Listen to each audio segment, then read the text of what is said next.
Welcome to this edition of the Mayor's Report for Pleasanton. I'm your host, Sblend Sblendorio.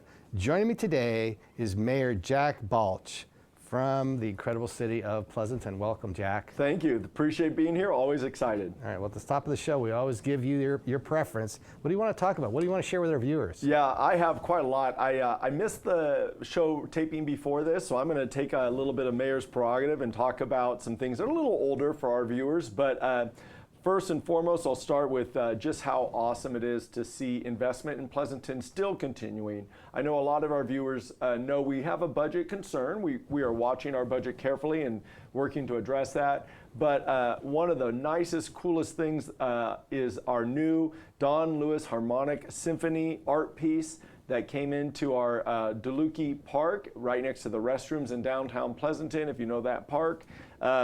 It is a showpiece. I have played every instrument. It is just outstanding with support from the Harrington family and the Happy Fund that they helped set up.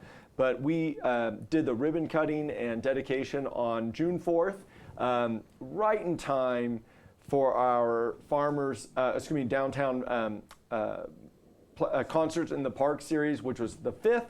So, you know, we kick off with a new art piece that's all about music and coming together, and you want to interact with it. So I'll just start with just a heartwarming thing. And then that was on Thursday the 4th. On Friday the 5th, Concerts in the Park kicks off, and which we all know and associate with a beautiful summer and the fair and all of those things. We'll talk about that. And then on the Saturday, we had Weekend on Main, but I just want to highlight the longest table that Pleasanton had going on. The count on the number of people is a little bit off. I don't know where we ended up because there were some people that didn't show, but somewhere around 1,400 people showed up to have a meal, share a meal. It was free to have a seat, whether you brought your own food or you ordered from our restaurants. We're still trying to measure the economic impact of that, but what an amazing community gathering that we had. And so I just want to throw out some thanks to the Workday Foundation, Pleasanton Connects, which is a newly formed organization, and Together Up. And all of these groups are coming together to try to figure out community cohesion and improving. I've got a few more I'll do, maybe because of our event today or our conversation, but I know summer's coming up, and usually for our residents on the west side of town, that means that they brace for PG&E outages and electric issues. But I just wanted to highlight that the mayor's office, in partnership with Jerry McNerney, our senator for the area, have really been leaning on PG&E to accelerate improvements and investment into Pleasanton, into the electrification, and into really making sure we have reliable power. And if the power goes out, the geographical area is smaller, the duration is less, and it's less impactful for our residents, both working from home or not. So really happy to report that basically on June 3rd, PG&E completed one of its last 17 projects that were accelerated to really address the summer heat. Now, I've told them I'm going to go out on a limb and trust that my residents will not have as great outages. So I guess I'm on the record here, but I'm really hoping that it will deliver reliable energy during those hot days. And so, you know, the cooling centers will be open as we always do for residents in need. But, you know, if you can't even work from home or you can't get relief, that's a big issue. And then just rounding out a few other things, and I'm sorry to take so much time, but the city manager recruitment process in Pleasanton is underway. We're asking residents to weigh in on what they would like in a new city manager, what things they think we should focus on as a city council, trying to get all feedback and trying to be really transparent about how we're doing this to get where you can weigh in on what we should be looking for in a new applicant for our city manager. So I'm pretty excited about that. And my last thing is I'm really honored to highlight that our Pleasanton Chamber of Commerce was recently featured on Now We Know with host Steve Gutenberg, which aired on June 20th. Highlighting the amazing economic activity of Pleasanton and how vital it is so that we can afford the nice things, public safety, parks, library, and we're going to talk about economic vitality, so there we go. Well, thanks, Jack. Yeah, that's a good lead into what I want to spend the whole show talking about, Yep. And that is the place of the city government in economic vitality, just the economics or the economy of Pleasanton. So let's start off the city actually has an economic development department. Why? Why does it have such a department? Yeah, great question, and something that I don't think our residents really know, or viewers, is we've had one for a long time, but just as we had a budget kind of wobble, we really started to double down on what are they doing and really kind of invest some resources into doing it. And the main reason is because we understand that the sales tax, the business activity, the commercial property values, all are important sources to help fund the city's funding sources or income. And then we use that revenue to turn around and provide public safety. We turn around and we provide, fire protection, police, our parks. We have 46 amazing, gorgeous parks, our streets and keeping them in good condition, the library, which is our most used building in town. But in addition to that, the city recognizes that, our community wants places to eat, dine.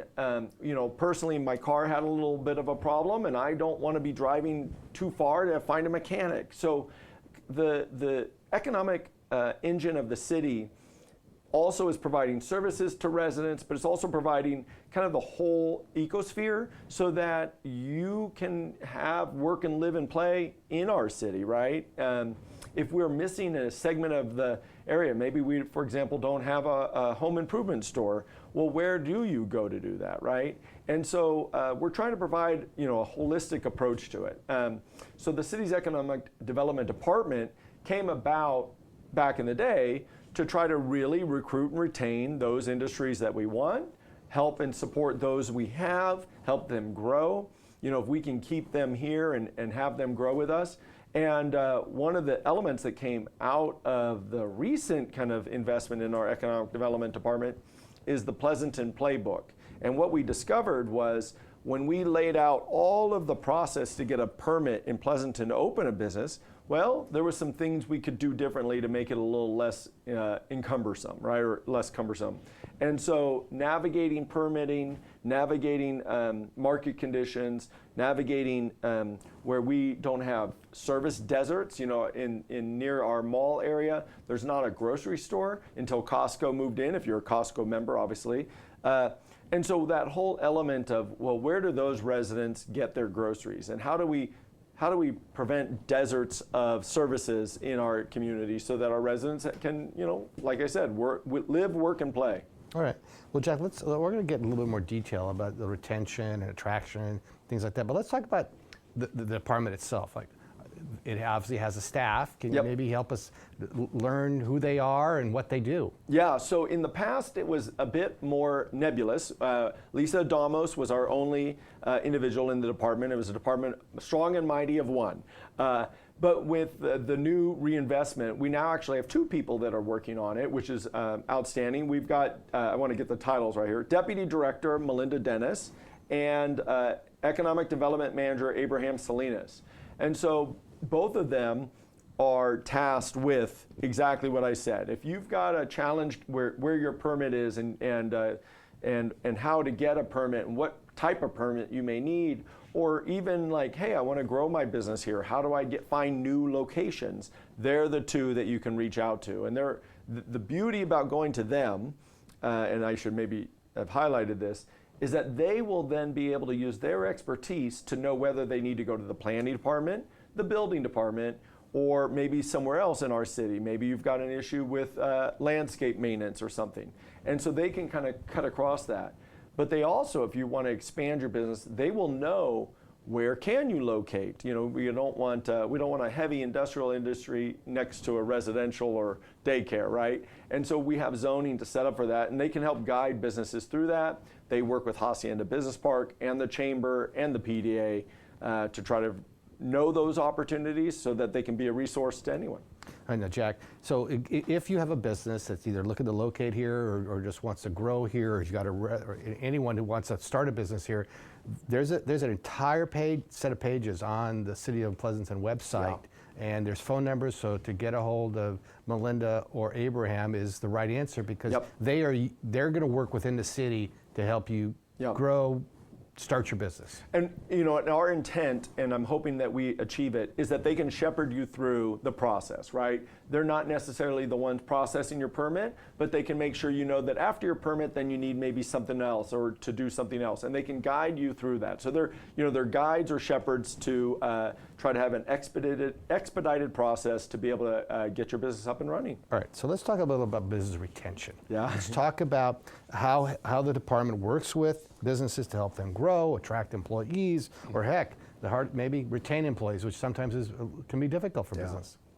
Yeah, so this is actually, and you've hit on it, right? We see the economic challenges that many of our employers are facing, and we hear about the continued challenges of inflation and CPI. And so what the department has been working on is exactly that. We have changing demographics here in town with the number of people, and we have challenges, again, with the inflation and other things. So the city is really, through this department, really been trying to elevate those businesses so that our local businesses maybe are top of mind when customers are looking for places to go.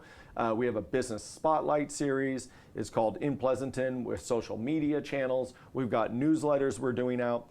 But also, we partner with East Bay Small Business Development Center, with iGate and Innovation Tri-Valley, because we're always looking for opportunities to do something a little different, provide a different avenue or path if those original avenues were challenging. I mentioned the Pleasanton Playbook earlier, but that's one of those where a person who may be opening a restaurant or maybe smaller business maybe has never gone through a permitting process before. They don't know what steps to even expect. And by you and I have knowledge of this, time is money for a business. They need to be able to obviously have enough capital to get through the permitting process and be on the other side with getting revenues as quickly as possible. And so the Pleasanton Playbook gives them a kind of an overview, outline of what they can expect. And as I mentioned, by doing it ourselves, we were able to look and say, oh, we can improve our permitting process. And one of the best examples of that is innovation-based business zoning. The city trying to retain, again, those high-tech, life sciences types of companies, innovating companies that can grow here, and obviously our geographical location provides such an opportunity with having workforce in San Joaquin County and so many universities closer to the west of us. Innovation-based business zoning really streamline how you can open a business here for the businesses we're targeting. Really much quicker, trying to expedite the process. It doesn't remove, just so our residents know, it doesn't remove oversight or any of that, but what it really does is, it realizes that we may not be able to pick the next winning company. So we're trying to be a bit more broad and not just pick, oh, you must be life science, right? What if it doesn't fit neatly in that box? And so we've also been thinking about, for business retention, how to improve the backbone of the city. And maybe our viewers know, we've just loosened the rules around cell phone towers and trying to make sure we can get our cell phone network more robust in town. And fiber optic network backbone is prioritized by the council and will be coming before us as well. And so we're really just trying to make sure when any potential business is looking at where to locate, whether it be in the Tri-Valley or even in regions that compete with us, Pleasanton's got all of our engine humming on being an opportunity site. Well, thank you very much, Jack. But we need to take a short break. We'll be right back on this edition of the Mayor's Report for Pleasanton.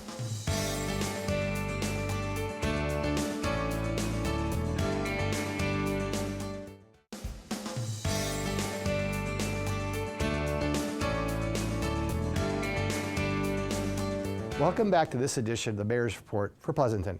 We are here talking with Mayor Jack Balch. Welcome back, Jack. Thank you, thank you. Let's pick this up. We talked about the Economic Development Department. How does it work to position the city within the Tri-Valley, within the region, within the Bay Area, within the state, within the nation? What does it look for? What is it trying to do? Yeah, thank you very much for this. So one of the beauties about where Pleasanton is at is we are geographically blessed. I talked about it a little bit or hinted about it. We are just in such a blessed area to have both the 580, 680 interchange, to have 2 BART stations, the ACE rail line, and then we are so close to Silicon Valley that it can be driven into very simply. And as I mentioned, the San Joaquin Valley has a labor force. And so what we find is we're really targeting kind of that life science, biotechnology, advanced technology type of industry, because we think that that's where this area can provide that opportunity the best. And if you even couple it with our partners in Livermore and Dublin, we've got the 2 national labs in Livermore. And so, as I mentioned, partnering with Innovation Tri-Valley and iGate, what seems to be very good is we've got financial sources sometimes to the west of us, we've got brain power in the area, and it comes together where they're looking for a location and they want a high quality of life. And so this is where the Economic Development Department is really trying to sell Pleasanton, because we talk about the national labs and they really matter. And then we go a little further and we say, we have a quaint downtown. We have amazing parks. We have amazing schools. And we have great public safety. And so when you kind of present that to a small business looking at where to start up, and the cost of real estate in Pleasanton is just a tick lower than a little bit west of us in San Jose and Santa Clara, it provides us a very strong value proposition to sell. And so the Economic Development Department has really been doing that. And I think I'll just highlight, we've had some amazing success. Workday is our largest employer in town. They started in town, their headquarters is in town, right off of the first BART station to the west. We've got Roche Medical, and they've got even land in Hacienda for expansion in the future. Kaiser Permanente continues to invest in here, and that's a little more because the demographics are getting a little bit older. There's more opportunity for that. Thermo Fisher Scientific in Pleasanton on kind of our southern entrance off of 680 there. And then Oracle's here, right? And so we just have such a large base of different type of employers, right? And then I'll just kind of add that with the Hacienda Business Park assistance and how they're targeting, and we know we've got Bishop Ranch to the north, but we've also got, like I mentioned, the labs to our east. And so we feel like we're a great position geographically to handle that. And again, with all the amenities we offer. And like I said, life sciences, biotechnology, advanced technology are all of the ones we're really targeting. Yeah, and I'm sure you were going to mention this, but I want to highlight that you have Stanford Tri-Valley here. Yeah. that is planning a big expansion and is investing quite a bit in the community. Yeah, thank you. I did forget it, but yeah, they're planning a new East Wing. That's going to be outstanding. That will help not only emergency response times for our when you go to the hospital or emergency room, but it also provides access to the amazing Stanford brain trust of that health system. I mean, they have just I just can't say enough about how awesome that group has been and supportive of the city. And I'll just harken back to when COVID hit and there were no rules on how to handle it. Our partners at Stanford Healthcare Tri-Valley set up the first testing site at the fairgrounds. So between them, the fair, and the city, that was the first in the region, providing basic critical need for our individuals and residents. So. All right, Jack, let's circle back a little bit about the retailers we have here. You mentioned you want folks to stay in town and shop, but what kind of how does the city attract those kind of businesses, but also attract others from other places? I mean, whether it's a neighboring town or somebody in the Bay Area or maybe even a tourist. Yeah. How do you keep mirrors? You want them to shop, because if they shop here, they'll spend their money here and benefit everybody. Yeah, this is. I think this is where the sausage making kind of really occurs. It's actually a pretty challenging issue, right? Because if you think about a major retailer, Walmart, Whole Foods, for example, right? They really want density because they want to have as many shoppers as they can and wherever they're going to locate a store. And Pleasanton is obviously a more suburban area. So we always are trying to figure out, well, how do we attract and retain, and what's the right fit for our demographic? And I think what we have realized is, we really want to attract some higher end shops. We really think we have that value proposition, as I mentioned, to retailers. And we also know that we need a variety of them, right? It cannot only be that. So the Stone Ridge Mall, I know a lot of people believe the mall is on its last legs, but it actually has 1.3 million square feet of retail space and is actually doing pretty darn good. Maybe not for some people now based on where you're at in your lifestyle, but it still is attracting and retaining a lot of visitors. And in fact, they told me 5 million people a year are visiting our Stone Ridge Mall. The downtown in Pleasanton, offering a complete different opportunity site, it has over 500 businesses, restaurants, and other services in it. So when we start to look at what we offer, we actually have these areas that can appeal to either. And then, like I mentioned, Hacienda. So it's quite an interesting group. We've got Walmart, we've got Home Depot, we've got some of the larger players, Safeway, Lucky's, Raley's, Trader Joe's. But we really also have, and we were talking about this, so many small employers, less than 100 employees in our city, right? And one of the things that we're also thinking about in the Economic Development Department with the demographics is we're trying to figure out how to get our industrial flex space to be able to get those kind of incubator firms and be able to, like I mentioned, attract those groups that need maybe a little lab space or a little bit of room to do some maybe testing or some type of advanced computing or something like that. Or some manufacturing space. Or some manufacturing space before maybe they scale up, or even if they do scale up. And so if you think about, we've got not only the Quarry Business Park, which is kind of that smaller flex space, but there's quite a lot of industrial space out in the Hacienda Business Park area. Okay, well, Jack, now let's turn a little bit on. You mentioned a couple of your major employers, but perhaps talk up, you talked about a lot of them are under 100 employees. Actually, most of them are probably far less than that, right? Most of our businesses. Yeah. Let's talk a little bit, if there's some stats you want to mention about the businesses in Pleasanton or the kind of folks that work there. I mean, it's obviously a well-educated workforce here. So what we did is, so that people understand our community, and I'm sure many do, we are a very educated and affluent community. There's just no doubt. But we're very family focused, which is why I keep going back to good schools, safe parks, public safety, all are top of mind, and solving and addressing any challenges to those is critical, which is where a healthy budget comes in so we can provide those services. We're close to 80,000 residents right now, 28,600 households.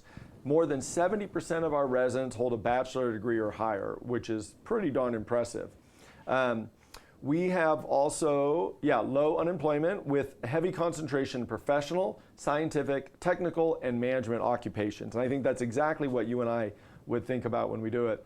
Right. And so, as I mentioned Workday earlier, founded in Pleasanton, grew in Pleasanton, global leader competing on the international stage and maintaining its headquarters right here. We also have Atheon Technologies, which is artificial intelligence and trying to track that. And then, we go all the way to, I call it the thread line of Pleasanton with the Meadowlark Dairy. Starting so long ago. My trivia fact was in 1919, they became the first dairy in California that was grade A rated, and they've been in business here. And they're probably one of the most iconic businesses in town. I think they're on their third or fourth generation now, where they have become a bellwether for us. That is important to us. And so we just, it's such an honor to have such a variety in our community. All right, great. Thanks for the summary of economic development here. I know it was whirlwind, but it's important here. Yeah, no problem. Let's highlight any upcoming events you have for our viewers. Yeah, thank you very much. So I'll highlight, as I mentioned at the very beginning of the show, Pleasanton's a concert in the park with our downtown associations hosting every Friday. You can come down to Lions Wayside Park. You can go over to the Don Lewis Symphony in DeLucchi Park, which is right next door. Free music, 7 to 8:30 p.m. People set out blankets a little early. No rocks allowed when you set up your blanket. And you can learn more at pleasantondowntown.net for all of those events. And then, as everyone probably should know, Alameda County Fair is underway. It just harkens back to my youth. I've been going to the fair since as long as I can remember. Showed animals there, I think at 6 or 7 years old, so I'm way far from that now. But it goes through July 12th, And fair is really awesome. I will maybe highlight that they're doing a time capsule that they're going to bury in association with America's 250th birthday, which is pretty awesome. And because this is the 25th year since 9/11, they have an amazing piece of steel from the World Trade Center that they're displaying. So it's pretty much a significant honor to have that going on in Pleasanton right now. Thank you so much, Jack, for being here. Yeah. And thank you for joining us on this edition of the Mayor's Report for Pleasanton. Join us for the next episode of the Mayor's Report right here on Tri-Valley TV. I'm Sblend Sblendorio. Thank you so much for watching.